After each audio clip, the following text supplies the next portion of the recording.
इंसान की जिंदगी एक ऐसे सफर की तरह होती है जिसमें हर मोड़ पर उसे यह नहीं पता होता कि आगे फूलों की खुशबू मिलेगी या कांटों की चुभन। लेकिन जो इंसान अपने रब पर भरोसा करना सीख लेता है, उसके लिए हर मुश्किल भी एक रास्ता बन जाती है और हर दर्द एक नई शुरुआत की वजह बन जाता है।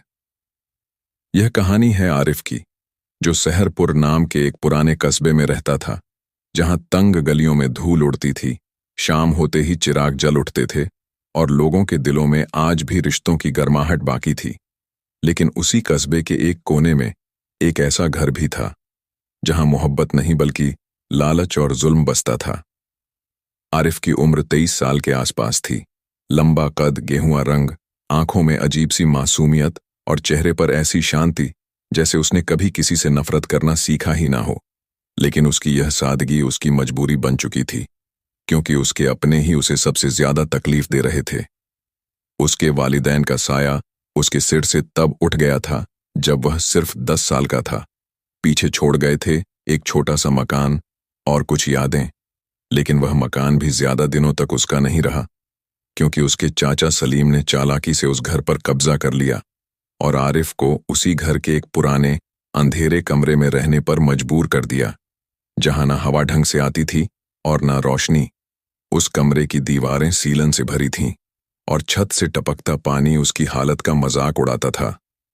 लेकिन आरिफ ने कभी शिकायत नहीं की, क्योंकि उसे यकीन था कि जो कुछ हो रहा है वह अल्लाह की तरफ से एक इम्तिहान है और हर इम्तिहान के बाद राहत जरूर आती है। हर सुबह जब पूरा घर सो रहा होता, आरिफ उठकर अपनी पुरानी जानमाज पर बैठ जाता। उसकी आंखों से गिरते आंसू उसकी खामोश दुआओं का हिस्सा होते। वह अपने रब से शिकायत नहीं करता, बल्कि सिर्फ सब्र मांगता, और यही उसकी सबसे बड़ी ताकत थी। लेकिन जैसे ही सूरज निकलता, उसकी जिंदगी की असली परीक्षा शुरू हो जाती। उसकी चाची नसीमा की तेज आवाज पूरे घर में गूंजती। आरिफ, अभी तक चूल्हा नहीं जला, क्या चाहता है हमें भूखा मारना? और वह बिना कुछ बोले तुरंत काम में लग जाता। लकड़ियां लाना, पानी भरना, घर की सफाई करना, बाजार से सामान उठाकर लाना, यह सब उसके रोज का काम था। और उसके चाचा का बेटा फरमान हर मौके पर उसे नीचा दिखाने की कोशिश करता। कभी उसे ताने देता, कभी उसके कपड़ों का मजाक उड़ाता। लेकिन आरिफ बस मुस्कुरा देता, क्योंकि उसने अपने दिल में नफरत के लिए जगह ही नहीं छोड़ी थी। एक दिन सुबह से ही घर का माहौल अजीब था।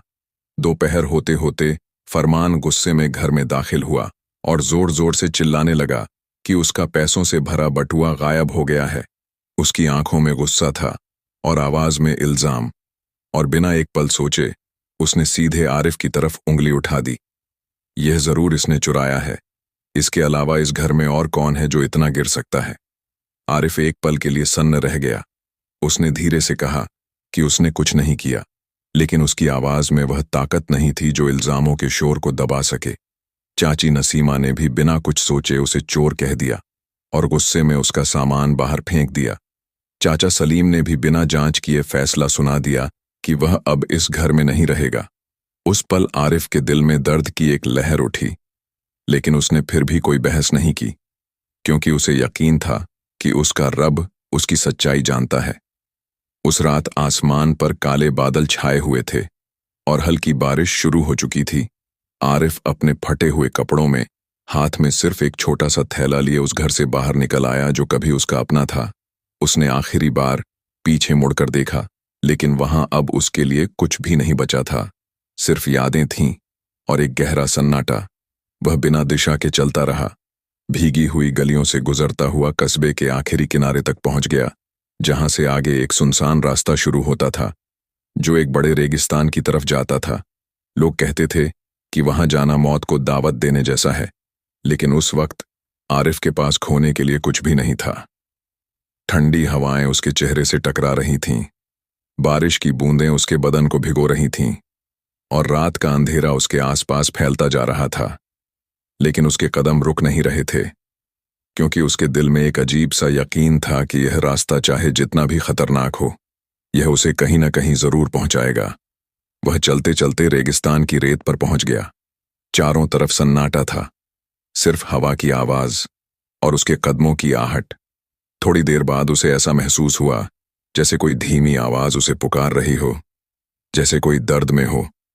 वह उस आवाज के पीछे गया और एक बड़े पत्थर के पास पहुंचकर उसने जो देखा, उससे उसकी सांसें थम गईं।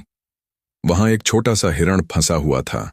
उसका पैर दो भारी पत्थरों के बीच जकड़ा हुआ था और उसके जख्म से हल्की सी नूरानी रोशनी निकल रही थी। वह कोई साधारण जानवर नहीं था, लेकिन फिर भी आरिफ ने बिना डरे उसकी मदद करने का फैसला किया। उसने पूरी ताकत लगाकर पत्थरों को हटाया और अपनी पगड़ी फाड़कर उसके जख्म पर बांध दी। उसके हाथ कांप रहे थे, लेकिन उसके दिल में रहम था और वही उसे हिम्मत दे रहा था। जैसे ही उसने उस हिरण को आजाद किया, अचानक वहां एक तेज रोशनी फैल गई। हवा ठंडी हो गई और माहौल बदल गया। जब उसने अपनी आंखें खोलीं तो वह हिरण वहां नहीं था। उसकी जगह एक नूरानी लड़की खड़ी थी जिसकी खूबसूरती इंसानी लफ्जों में बयान करना मुश्किल था। उसके कपड़े सफेद और चमकदार थे। उसके चेहरे पर सुकून था और आंखों में एक अजीब सी गहराई। उसने मुस्कुराकर कहा कि उसका नाम नूरा है और वह इस रेगिस्तान की एक रूहानी हिफाजत करने वाली है। उसने बताया कि जिस हिरण को आरिफ ने बचाया, वह उसका भाई था, जो एक गलती की वजह से इस मुसीबत में फंस गया था, और आरिफ की इस नेकी ने उसे मजबूर कर दिया कि वह उसके सामने आए। नूरा ने कहा कि वह काफी समय से आरिफ को देख रही थी, उसके सब्र को, उसकी खामोश दुआओं को और उसके दिल की सफाई को, और अब वक्त आ गया है कि उसकी जिंदगी बदले। लेकिन उसने यह भी साफ कर दिया कि यह बदलाव किसी जादू से नहीं, बल्कि एक सफर से आएगा। एक ऐसा सफर जिसमें उसके ईमान की परीक्षा होगी, उसके सब्र को परखा जाएगा और उसके दिल को आजमाया जाएगा। फिर उसने अपने हाथ को हवा में घुमाया और एक पुरानी लेकिन चमकती हुई चाबी उसके सामने आ गई। उसने कहा कि कुछ दूरी पर एक खंडहर है, जहां एक पुराना कुआं है और उसी में उसकी किस्मत छिपी है। लेकिन वहां तक पहुंचना आसान नहीं होगा, क्योंकि रास्ते में उसे डर, लालच और धोखे का सामना करना पड़ेगा। आरिफ ने बिना किसी हिचकिचाहट के वह चाबी ले ली। उसके चेहरे पर अब डर नहीं, बल्कि एक अजीब सा यकीन था। उसने आसमान की तरफ देखा और दिल में कहा कि अगर उसका रब उसके साथ है तो उसे किसी चीज का डर नहीं। और फिर वह उस अंधेरे रेगिस्तान में आगे बढ़ गया, हाथ में चमकती हुई चाबी, दिल में उम्मीद और कदमों में एक नई ताकत। उसे नहीं पता था कि आगे क्या होने वाला है, लेकिन इतना जरूर था कि उसकी जिंदगी अब बदलने वाली थी। रेगिस्तान की ठंडी हवा अब पहले से ज्यादा तेज हो चुकी थी। रात गहरी होती जा रही थी और चारों तरफ फैली खामोशी में हर कदम की आहट साफ सुनाई दे रही थी। लेकिन आरिफ के हाथ में मौजूद वह हल्की सी चमकती चाबी उसके लिए रास्ते की पहचान बन चुकी थी। वह उसी रोशनी के सहारे आगे बढ़ता रहा। उसके होंठ सूखने लगे थे, गला प्यास से जल रहा था और बदन थकान से टूटने लगा था। तभी अचानक उसे दूर एक नखलिस्तान नजर आया, जहां खजूर के पेड़ थे। पानी की साफ धारा बह रही थी और उस पानी की आवाज उसके कानों में राहत की तरह गूंज रही थी। उसका दिल तेजी से धड़कने लगा और उसके कदम खुद ब खुद उस तरफ बढ़ने लगे। लेकिन जैसे ही वह करीब पहुंचा, उसने देखा कि वहां एक बूढ़ा आदमी बैठा है, जो चांदी के लोटे से पानी पी रहा है। बूढ़े ने उसे देखकर मुस्कुराते हुए कहा कि वह इस रास्ते का मुसाफिर है और प्यासों की मदद करता है। उसने लोटा आरिफ की तरफ बढ़ाया।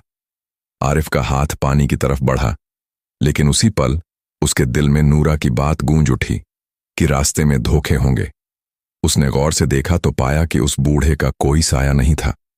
उसका दिल एकदम से संभल गया और उसने अपना हाथ पीछे खींच लिया। जैसे ही उसने इनकार किया, पूरा नखलिस्तान धुएं की तरह गायब हो गया और वहां सिर्फ सूखी रेत बची थी। आरिफ ने गहरी सांस ली और समझ गया कि यह पहला इम्तिहान था जिसे उसने पार कर लिया है। वह आगे बढ़ता गया। अब रास्ता और कठिन होता जा रहा था। अचानक उसके पैरों के नीचे कुछ चमका। उसने झुककर देखा तो वहां सोने के सिक्कों का ढेर पड़ा था। जैसे जैसे वह आगे बढ़ता गया, उसे हर तरफ सोना, हीरे और कीमती चीजें नजर आने लगीं। तभी हवा में एक आवाज गूंजी, जो उसे रुकने और यह सब लेने के लिए उकसा रही थी। आवाज कह रही थी कि वह इस दौलत से अपनी जिंदगी बदल सकता है, अपने साथ हुए जुल्म का बदला ले सकता है और दुनिया को दिखा सकता है कि वह कितना ताकतवर बन सकता है। एक पल के लिए आरिफ के दिल में भी यह ख्याल आया, लेकिन अगले ही पल उसने अपनी आंखें बंद कीं और खुद से कहा कि अगर यह सब उसके रब ने लिखा होता तो उसे यूं रास्ते में नहीं मिलता। उसने बिना पीछे देखे आगे बढ़ना जारी रखा और वह सारी दौलत धीरे धीरे गायब हो गई। उसके दिल में अब पहले से ज्यादा सुकून था, क्योंकि उसने लालच पर जीत हासिल कर ली थी। कुछ देर बाद उसे दूर व खंडहर नजर आने लगा जिसकी बात नूरा ने की थी, लेकिन जैसे जैसे वह करीब पहुंचता गया माहौल डरावना होता गया। हवाओं में अजीब सी चीखें गूंजने लगीं।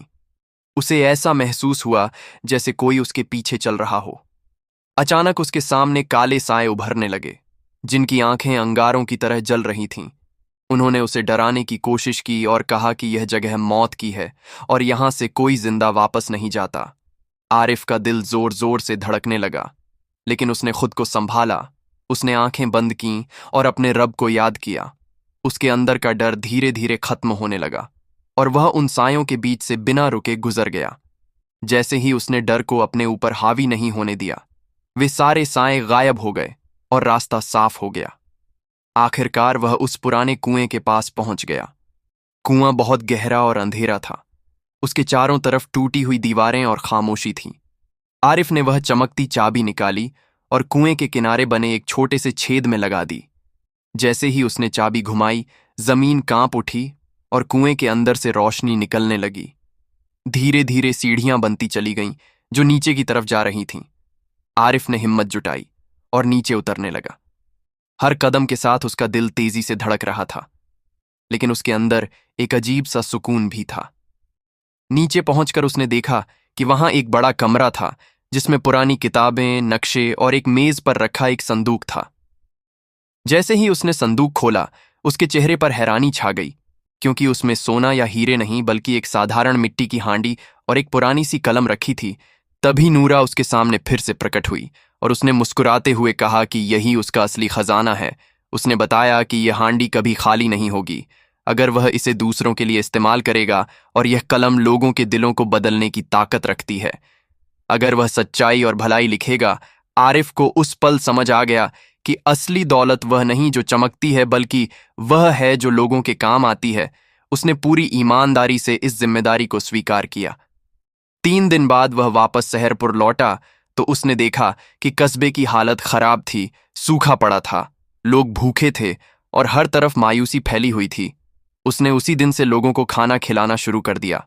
उसकी छोटी सी हांडी से निकलता खाना खत्म ही नहीं होता था। लोग हैरान थे और धीरे धीरे उसकी पहचान एक नेक इंसान के रूप में होने लगी। उसने अपनी कलम से ऐसे अल्फाज लिखे जो लोगों के दिलों को बदलने लगे।